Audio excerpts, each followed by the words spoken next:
tungkol sa batang yon. Anak ko talaga siya. Hindi ako dapat nakikiusap sa iyo, pero eto ako.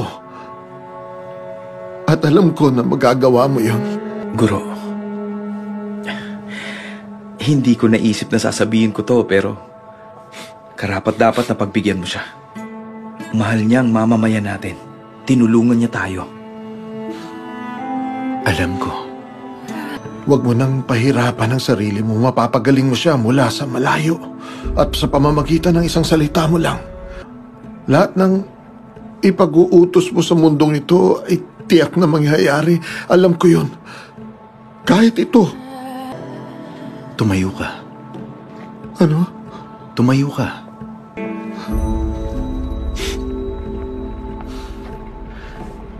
Narinig niyo ba ang sinabi niya? Sa buong Israel, wala akong nakitang tulad ng pananampalataya niya. Tinaboy ako sa sarili kong bayan at binantaan ng mga pinuno ng relihiyon ng sarili kong mamamayan, pero isang hentil.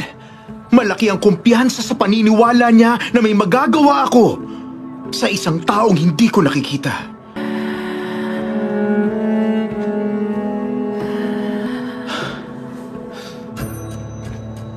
Uwi na. Mangyayaring hiling mo ayon